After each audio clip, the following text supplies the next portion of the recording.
वालेकुम, welcome back to my channel. It's me Mukti Pratyay. Hope आप सब अच्छे हो गए। अलहमदुलिल्लाह मैं तो बहुत अच्छी बढ़िया और चंगी हूँ। तो आपका खैर मकदम है सीज़न 2 में, जो कि है राह जामिया से। राह जामिया इज़ बेसिकली, थोड़ा सा इंट्रो दे देती हूँ मैं आपको, तो थोड़ा आपको भी समझने में ईजी होगा। राह जामिया से is basically the topic is कि जामिया से जो लोग निकलते हैं सक्सेस के लिए, या यहाँ से जो जिनकी जर्नी शुरू होती है, हम उसके बारे में जानने वाले हैं। तो चलिए शुरू करते हैं। सबसे फर्स्ट एपिसोड हमारा मुन्ना खालिद साहब से, जो कि एक पैरा बैडमिंटन प्लेयर भी हैं। तो चलिए जानते हैं उनकी स्टोरी। सबसे पहले गेस्ट हैं हमारे मुन्ना खालिद। अस्सलाम वालेकुम, welcome to our little show. छोटा सा एक शो है हमारा, उसमें आपका बहुत बहुत खैर मकदम है। तो आज हम जानेंगे आपकी स्टोरी। मेरा नाम मुन्ना खालिद है। मैं इंटरनेशनल पैरा बैडमिंटन प्लेयर हूँ।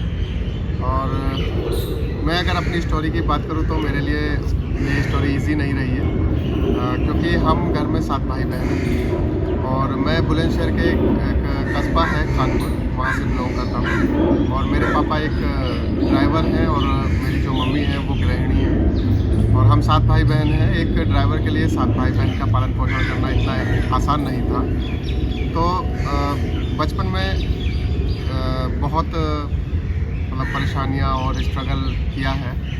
जैसे मैं स्कूल जाया करता था, तो स्कूल से आने के बाद मैं एक एसटीडी पर बैठा करता था, जहाँ पर मुझे 250 रुपये प्रति माह मिलता था, जिससे मैं अपना कापी किताबों का खर्चा और भाई बहन की कापी किताबों का खर्चा निकाल पाता था। और क्योंकि इतना पेरेंट्स भी इतने कैपेबल नहीं थे कि वो हमारी पढ़ाई लिखाई का खर्चा उठा पाएँ, लेकिन उनके मन में था कि हम लोग पढ़ें।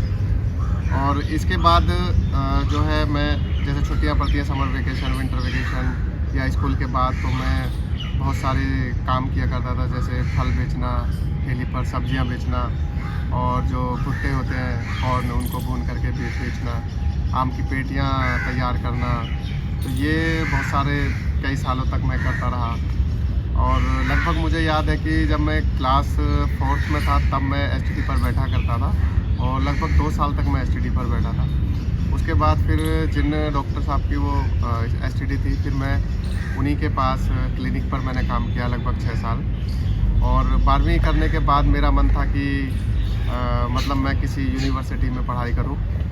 तो एक जामिया का नाम हम सुनते थे, तो जामिया में ऐसा लगता था कि जैसे शाहरुख खान पढ़े हैं और वीरेंद्र सहवाग पढ़े हैं, तो एक अलग टाइप की यूनिवर्सिटी होगी। वहाँ जैसे हम मूवीज़ में देखते हैं कि ऐसे बैठते होंगे, वैसे बैठेंगे, इतना मतलब मज़ेदार यूनिवर्सिटी। तो एक मेरे लिए एक सपना ही था कि जैसे जामिया जैसी यूनिवर्सिटी में पढ़ना। तो बहरहाल मैंने यहाँ का एंट्रेंस दिया और एंट्रेंस क्वालिफ़ाई किया। उसके बाद इंटरव्यू दिया, इंटरव्यू भी क्वालिफ़ाई किया। तो बहरहाल मेरा एडमिशन हो गया। अब एडमिशन तो हो गया, लेकिन उसमें ये था कि भाई अब यहाँ का ख़र्चा कैसे बियर किया जाए, क्योंकि पेरेंट्स कैपेबल नहीं थे। तो अब एडमिशन हो गया एक बार को, तो ये हो गया कि कोई बात नहीं, यहीं पढ़ लेंगे। एडमिशन होने के बाद भी फिर मम्मी पापा ने किसी से उधार लिया और मुझे यहाँ पर भेजा। और यहाँ पर भी फिर एक दिक्कत ये थी कि हम जो है अपनी पढ़ाई को कैसे आगे बढ़ाएं, मतलब पॉकेट मनी और यहाँ का जो रहने का ख़र्चा होता था हॉस्टल का। तो उसके लिए फिर मैंने यहाँ पर ट्यूशन पढ़ाना शुरू किया, जिससे मुझे थोड़ी बहुत इनकम हो जाती थी और मैं अपनी फ़ीस भर पाता था। तो ये मेरी लाइफ चलती रही। ग्रेजुएशन में एक मेरे साथ इंसिडेंट हुआ था कि कुछ बच्चे हॉस्टल के बाहर खेल रहे थे और बैडमिंटन खेल रहे थे, और मैंने उनसे जा कर के पूछा कि आप मुझे भी बैडमिंटन खिला दीजिए। तो उन्होंने मुझे लगभग आधा पौन घंटे रोक के रखा। उसके बाद उन्होंने बोला कि आप फिर वो अपना नेट खोल करके जाने लगे।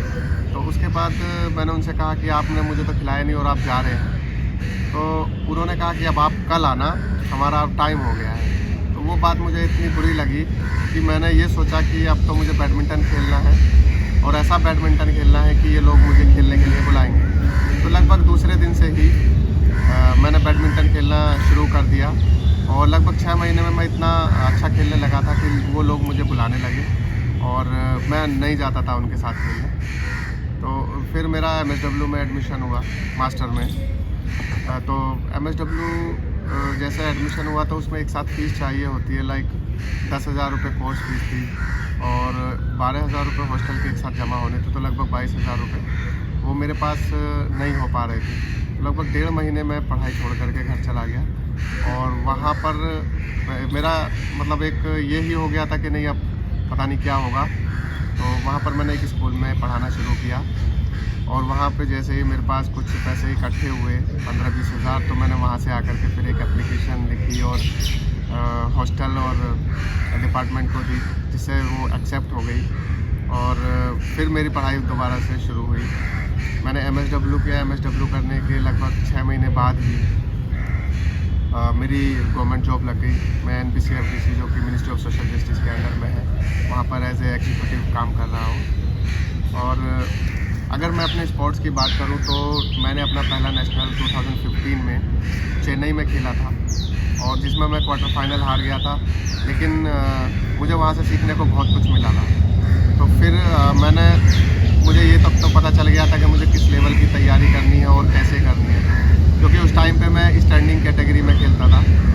तो नेक्स्ट ईयर 2016 में अगले नेशनल में मैंने 2 ब्रॉन्ज मेडल हासिल किए थे सिंगल और डबल्स में। तो मुझे उन मेडल से और हौसला मिला कि मैं कुछ कर सकता हूँ स्पोर्ट्स में। हालांकि मुझे ये बताया जाता रहा कोच के द्वारा कि आपकी कैटेगरी स्टैंडिंग नहीं है, व्हीलचेयर पर है। एक व्हीलचेयर पर खेलना मेरे लिए बहुत बड़ा चैलेंज था कि मैं स्टैंडिंग खेलता हूँ और एक व्हीलचेयर पे मैं खेलूँगा, लोग क्या कहेंगे, दुनिया क्या कहेगी। तो ये भी एक एक्सेप्ट करना बड़ा मुश्किल हो रहा था। मैंने उनकी बात नहीं मानी और 2-3 साल तक मैं खेलता रहा। तो उन्होंने फिर मेरे दिमाग में एक बात आई कि मेरी स्टैंडिंग में लाइफ नहीं है। जब मेरी कैटेगरी व्हीलचेयर पर आती है तो मैं क्यों ना व्हीलचेयर पर खेलूँ। तो एक मैंने व्हीलचेयर ली और व्हीलचेयर पर मैंने खेलना शुरू किया, प्रैक्टिस शुरू की। और मैंने एक व्हीलचेयर पर फ़ोटो खींचा तो मेरी ये हिम्मत नहीं हो रही थी कि वो मैं अपनी सोशल मीडिया पे पोस्ट करूँ। तो वो भी मेरे लिए एक बड़ा चैलेंज था। तो फिर मैंने लगभग 1 साल के बाद मुझे रियलाइज़ हुआ कि पहले मुझे खुद को एक्सेप्ट करना पड़ेगा कि मैं व्हीलचेयर पे खेलता हूँ, तभी जा कर के लोग अप्रिशिएट करेंगे। तो मैंने फिर अपने सोशल मीडिया पे व्हीलचेयर पर फ़ोटो लगाना, वीडियो डालना शुरू किया और जिसके बाद जो मेरे अंदर एक वो था वो सब निकल गया।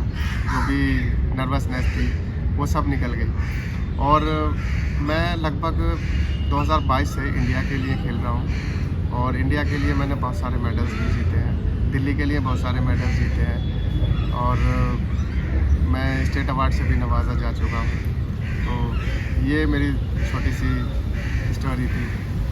MSW के बाद जैसे मेरी जॉब लगी थी तो उसके बाद मैंने सोचा क्यों ना पढ़ाई आगे की जाए। तो मैंने डिस्टेंस से MA हिंदी अप्लाई कर दिया था जामिया के डिस्टेंस एजुकेशन से, जो कि मेरा 2020 में कंप्लीट हुआ। उसके बाद मैंने अपने विभाग से NOC लेकर के दी और मेरा PhD में एडमिशन हुआ और मैं अभी PhD परसुइंग हूँ। मेरा 3रा साल चल रहा है। ये मेरी एजुकेशन स्टोरी है। सो हमने सुना है कि आप मतलब Monday to Friday it's working day है और फिर आप सैटरडे संडे वीकेंड्स पे क्या करते हैं, मतलब और एक्स्ट्रा करिकुलम आपका क्या है?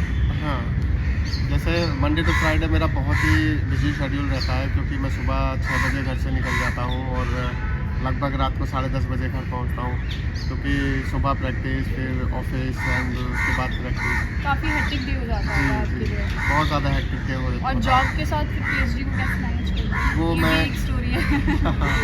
वो मेरा मैनेज हो जाता है, क्योंकि वो सब अपने ही हाथ में होता है। अगर इंसान ठान ले कि मुझे ये चीज़ करना है, थोड़ा सा सोशल लाइफ से दूर रहना पड़ता है। लोग आपको ये भी कहेंगे कि मिलता नहीं है, जुलता नहीं है और एटीट्यूड आ गया है, बहुत सारी तरह की चीज़ें आपको बोली जा सकती हैं। लेकिन क्योंकि उससे फ़ायदा आपको ये मिलेगा, दुनिया वाले आज आपको बुरा बोलेंगे और कल आपको वही लोग अच्छा बोलेंगे फिर अगर आप कुछ अचीव करेंगे। तो मैंने अपना शेड्यूल ऐसा ही बनाया हुआ है कि मैं सोशल लाइफ से दूर हूँ और मंडे तो फ्रेंड्स वगैरह के आपके कम हैं? फ्रेंड्स वगैरह बहुत कम है। बहुत कम है। तो मंडे टू फ्राइडे मेरा बहुत बिजी शेड्यूल है और सैटरडे संडे मैं जो है मॉडर्न स्कूल जाता हूँ, जहाँ पर जो दिल्ली के जितने भी पैरा प्लेयर्स हैं जो खेलना चाहते हैं, बैडमिंटन खेलना चाहते हैं, मैं उनको वहाँ पर बैडमिंटन सिखाता हूँ और वो लोग काफ़ी खुश भी होते हैं, क्योंकि उनको एक प्लेटफॉर्म ये मिल जाता है कि उनको सीखने को मिल जाता है हफ्ते में 2 दिन, क्योंकि मैं 2 दिन से ज़्यादा उनको नहीं दे पाता हूँ। उसके अलावा जैसे कोई गैजेटेड हॉलीडे होती है, क्योंकि स्कूल की फिर छुट्टी होती है, तो उस दिन भी मैं सभी को बुला करके उनको ट्रेनिंग देने चला जाऊँ। इसके लिए आपको कुछ पे वगैरह होता है या ये नहीं, फ्री ऑफ कॉस्ट नहीं, है नहीं। या आपको अच्छा लगता है आप इसलिए कर रहे हैं? ये एक्चुअली क्या है, मैं हूँ, मैंने बहुत ही चैलेंजेस झेले हैं प्रैक्टिस के लिए।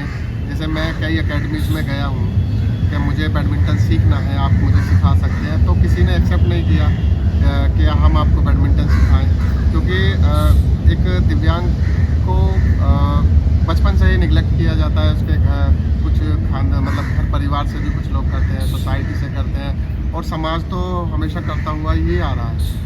और जैसे क्योंकि मैं काफ़ी एकेडमी विज़िट किया कि आप मुझे सिखा सकते हैं, हालांकि मुझे सब जगह से मना किया गया। तो मैं उस चीज़ को देखते हुए मैं ये सोचता हूँ कि जो चीज़ मैंने सीख लिया है, क्योंकि अभी तक मेरा कोई कोच नहीं है, मैंने अभी तक बिना कोच के आपने ही बिना कोच के अभी तक अभी जी। खुद से किया है? खुद से किया है। तो कभी कभी ऐसा होता है कि जैसे जो हमारे इंडिया के कोच हैं गौरव खन्ना सर, वो लखनऊ में है, तो अब मुझे ऑफिस से छुट्टी से भी प्रॉब्लम होती है, क्योंकि मैं छुट्टी लेकर के ट्रेनिंग पे कैसे जाऊँ। जी। तो मैं वर्ल्ड चैम्पियनशिप से पहले उनके पास गया था, जो कि मैं 15-16 दिन वहाँ पर प्रैक्टिस करके आया था। तो वहाँ पर अच्छी प्रैक्टिस होती है, तो मैं भी चाहता हूँ कि मुझे भी इस तरह की प्रैक्टिस मिले, लेकिन नहीं हो पाती, तो इसलिए फिर मुझे अपना खुद ही करना पड़ता है।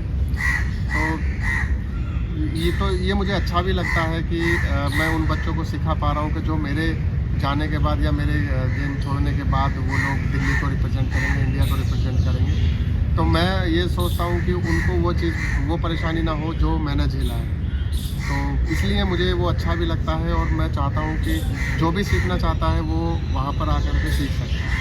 फ्री ऑफ कॉस्ट है, और आपसे अगर आप किसी को भी यहाँ जो भी ब्लॉग देख रहे हैं, अगर किसी को भी हेल्प चाहिए सर की, तो सर इज अवेलेबल है? हाँ, मैं बिल्कुल अवेलेबल हूँ, मैं सोशल मीडिया पे भी अवेलेबल हूँ, और मॉडर्न स्कूल में भी आप 10 बजे आ सकते हैं, सैटरडे संडे और 10 to 11:30। 11:30 you can come and join sir class, और काफ़ी गाइडेंस मिलेगी सर। बिल्कुल, और बैडमिंटन के अलावा भी सारे गेम्स हैं वहाँ पर, स्विमिंग है, टेबल टेनिस है, लॉन टेनिस है, और बास्केटबॉल है, और बैडमिंटन तो है ही, तो इसके अलावा भी एथलेटिक्स है, क्रिकेट है। तो जो भी गेम खेलना चाहता आपको है किसी वो भी चीज़ की गाइडेंस चाहिए गेम्स से रिलेटेड, तो sir will be available for you, any kind of help अगर आपको ज़रूरत है तो आप प्लीज़ जाए मॉडर्न स्कूल। सर की टाइमिंग्स बता देंगे, सारे चीज़ें में आपको सब मिलेंगे। सो हमने सुना आपको काफ़ी मेडल्स वगैरह भी मिले हैं, आपने इंडिया के लिए भी जीते हैं और स्टेट के लिए भी आपने खेला है, तो उसके बारे में कुछ? मैंने अब तक इंडिया के लिए 5 मेडल जीते हैं, जिसमें 2 गोल्ड, 2 सिल्वर और 1 ब्रॉन्ज मेडल है। और दिल्ली के लिए मैंने लगभग 9 मेडल जीते हैं, जिसमें खेलो इंडिया का मेडल भी इंक्लूड है, क्योंकि खेलो इंडिया पिछले साल से ही शुरू हुआ है। और इसके अलावा मेरे पास जो दिल्ली के चीफ मिनिस्टर हैं अरविंद केजरीवाल, उनके द्वारा state award best sports person के लिए 2023 के लिए दिया जा चुका है। और इसके अलावा एक और अवार्ड मुझे मिला है, जो कि सरदार पटेल नेशनल अवार्ड है, जो दिल्ली टुडे ग्रुप की तरफ से मुझे मिला। इसका मतलब आपके पास काफ़ी मेडल का कलेक्शन हो चुका है। यस, तो अभी इसके बाद और क्या करेगा आपने, क्या सोचा अपने फ्यूचर के बारे में? मैंने अपने फ्यूचर के बारे में तो अभी यही सोचा है कि इंडिया को एशियन वर्ल्ड चैम्पियनशिप और पैरालंपिक में रिप्रेजेंट करना है, और इंडिया के लिए तीनों ही इवेंट में मेडल लेकर के आना है, और मेरा अभी उसी पे फोकस है। जब स्ट्रगल टाइम में थे तो लोग साथ नहीं देते, और जब आप सक्सेस के पॉइंट पे आ जाते हैं तो लोग आपको फिर पूछना शुरू करते हैं आपसे, मतलब फ्रेंडशिप करते हैं, लाइक आपको देखते हैं कि हाँ ये हम इसे जानते हैं। तो ऐसा कोई लाइफ का पॉइंट आपके लिए हुआ हो कि कभी आपकी फैमिली और फ्रेंड्स में ऐसा हुआ हो कि आपको ऐसे किसी ने ट्रीट किया हो? हाँ, होता है और हुआ भी है मेरे साथ, और ऐसा होता ही है। ये मेरे साथ नहीं, जो भी इस दौर से गुजरता है उसके साथ होता ही है। जैसे मेरे साथ भी हुआ है, जब मुझे MSW के लिए ज़रूरत थी, फीस भरी जानी थी हॉस्टल की और कोर्स की, तो जो लोग हमारे करीबी थे उनसे भी हमने डिस्कस किया इस बात को, और 1 महीने के लिए पैसे उनसे मांगे, हालांकि वो कैपेबल थे देने के लिए, लेकिन उन्होंने नहीं दिया। तो अब जब मैं देखता हूँ अपने आप को, मैं जैसे कि मैं सक्सेस हो गया हूँ, तो वो लोग मतलब प्राउडली ये बोलते हैं कि लाइक ये अपना है, ये मेरा ये लगता है, वो लगता है। आफ्टर सक्सेस आपसे लोग दोबारा मिलने की बिल्कुल। कोशिश करें। बिल्कुल बिल्कुल। और आप अपने होम टाउन वगैरह जाते हैं तो आपको अब कैसा feel good, proud? Feeling good वहाँ भी के होता है, प्राउड भी होता है, लोगों को प्राउड होता है। वो लोग एक उस नज़र से देखते हैं कि लाइक इसने हमारे कस्बे का, हमारे ज़िले का, हमारे देश का नाम रोशन किया है, तो उस हिसाब से वो लोग मुझे ट्रीट करते हैं। तो आपको अच्छा लगता है? मुझे बहुत अच्छा लगता है और मैं प्राउड फील भी करता हूँ। तो जो लोग आपको पहले पसंद नहीं करते थे या डिक्टेट करते थे या आपसे बात करना पसंद नहीं करते थे, तो उन लोगों के लिए क्या कुछ मैसेज? नहीं, उन लोगों को मैं बस यही कहूँगा कि आप अगर किसी की मदद नहीं कर सकते हैं तो कम से कम उनको उनका मोरल डाउन ना करिए। जी। कम से कम उनको एनकरेज आप कर सकते हैं। अगर आप कोई फाइनेंशियल हेल्प नहीं कर सकते तो आप उनका मोरल बढ़ा सकते हैं, आप उनको साहस बढ़ा सकते हैं कि बेटा तुम कर सकते हो, अच्छा कर सकते हो। तो एक फाइनेंशियल हेल्प तो चलो ठीक है, अलग होती है, लेकिन ये थोड़ा उनका मोरल बढ़ाने की कोशिश करें। So this is the last part I think. जो आप जैसे लोग हैं जिनको बहुत ज़्यादा नीड है, तो उनके लिए सोसाइटी का क्या मैसेज? पहले तो मैं ये बता दूं कि विकलांग कोई भी नहीं है। जी। We are differently abled people, क्योंकि हमारे अंदर अलग अलग प्रतिभाएं हैं विकलांग सब। तो हम विकलांग नहीं हैं। और मैं ये कहूँगा कि कोई भी जो दिव्यांग है, जो डिफरेंटली एबल्ड है, वो अपने आप को डिफरेंटली एबल्ड ना माने, वो दिव्यांग ना माने, क्योंकि उनके अंदर भी वो प्रतिभाएं हैं। बस उन्हें वो प्रतिभा अपनी निकालने की ज़रूरत है, खोजने की ज़रूरत है, देखने की ज़रूरत है। और इसमें जो सबसे ज़्यादा साथ देते हैं वो पेरेंट्स देते हैं, क्योंकि पेरेंट्स के सामने सबसे बड़ा चैलेंज ये होता है कि अगर किसी के घर में कोई दिव्यांग बच्चा पैदा हो जाता है तो वो उसी टाइम से सोचना शुरू कर देते हैं कि अब क्या होगा, इसका फ्यूचर कैसा होगा। तो क्योंकि फैमिली के लिए वो टाइम होता है कि उनको टेक केयर की भी ज़रूरत होती है एक्सट्रीम, और फिर उन्हें अपना एक नॉर्मल लाइफ में भी उनको सेटल होना होता है, तो वो उस चीज़ को कैसे वो करें? वही मैं उसी पॉइंट पे आ रहा हूँ कि जैसे पेरेंट्स को ये चाहिए कि जैसे जो एबल पीपल हैं उनके घर में वो जो एबल बॉडी बच्चे हैं, जैसा उनके साथ ट्रीट वो करते हैं वैसा ही उन दिव्यांग बच्चों के साथ ट्रीट करें, ताकि उनको लगे कि हाँ मैं इन लोगों से डिफरेंट नहीं हूँ। अगर आप उनसे थोड़ा अलग तरह का बर्ताव रखेंगे तो वो उनको लगेगा कि उनमें कुछ ना कुछ कमी है। तो सबसे पहले जो कमी महसूस कराई जाती है वो हमारे घर परिवार से होती है। तो मैं अगर वो बच्चे एक ही परिवार से एबल बॉडी और डिफरेंटली एबल दोनों होंगे, उनके साथ एक ही तरह का व्यवहार किया जाएगा तो उनके मन में कभी ऐसा फील नहीं आएगा कि वो बाकी लोगों से अलग हैं।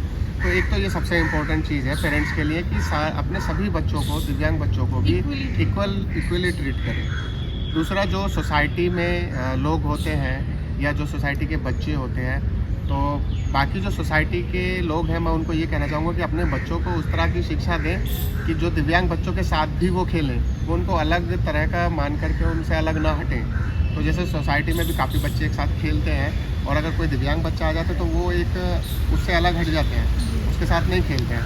तो उनको भी उसके साथ खेलना चाहिए, उनको भी फ्रेंड्स बनाने चाहिए, क्योंकि यहीं से उनका जो साइकोलॉजिकल माइंडसेट है वो जी बिल्कुल यहीं से चेंज होता है और वो आगे चल कर के बहुत ही मतलब एक डिफरेंट इंडिया बना सकते हैं। मैं ये सोचती हूँ कि इस पार्ट ऑफ लाइफ में कि लाइक जहाँ तक अब भाई ने अपनी जर्नी बताई है पूरी, और जो बताया कि सोसाइटी में कैसे ट्रीट करती है, तो हमें ऐसे लोगों को उन्हें इक्वली ट्रीट करना चाहिए। उन्हें जैसे हम एज अ बिल्कुल हमें इक्वली ट्रीट करना चाहिए, लाइक कि उनको हमें एक साथ लेके चलना चाहिए हर चीज़ में। ऐसा नहीं है कि हाँ अगर वो ऐसे डिसेबल हैं या वो ये नहीं कर सकते या वो कैसे भी मतलब सिचुएशन में हैं, तो उनको ये फील ना कराया जाए कि हाँ तुम ऐसे हो। उनको अपने साथ बुलाएं, गैदरिंग करें, अपने हर एक नॉर्मल चीज़ में, नॉर्मल लाइफ में उन्हें अपने साथ रखें, तो उनको भी अच्छा लगेगा और उनको भी लाइफ जीने का और अच्छे तरीका आएगा। बिल्कुल बिल्कुल सही बात है। और मैं उनको जो दिव्यांग बच्चे हैं और उनके जो पेरेंट्स हैं, मैं उनके लिए ये भी कहूँगा कि उनको घर से बाहर निकालें और जो वो करना चाहते हैं थोड़ा सा उनको पीछे से सपोर्ट करें जी। और वो उन बच्चों को वो एक अपॉर्चुनिटी के तौर पे उसको लेना चाहिए कि हमें ये एक अपॉर्चुनिटी मिली है अपना गोल सेट करने की या लोगों का जो माइंड सेट है उसको चेंज करने की। तो वो अपना एक शेड्यूल बनाए सुबह से कि हमें सुबह उठना है और कितने बजे क्या करना है। तो बिना शेड्यूल के आप काम ना करें, शेड्यूल बनाएं और शेड्यूल को रोज़ाना वो चीज़ करते जाएं और ये ना सोचें कि उसका रिज़ल्ट क्या होगा, क्योंकि रिज़ल्ट वो आपको खुद ही मिलता जाएगा।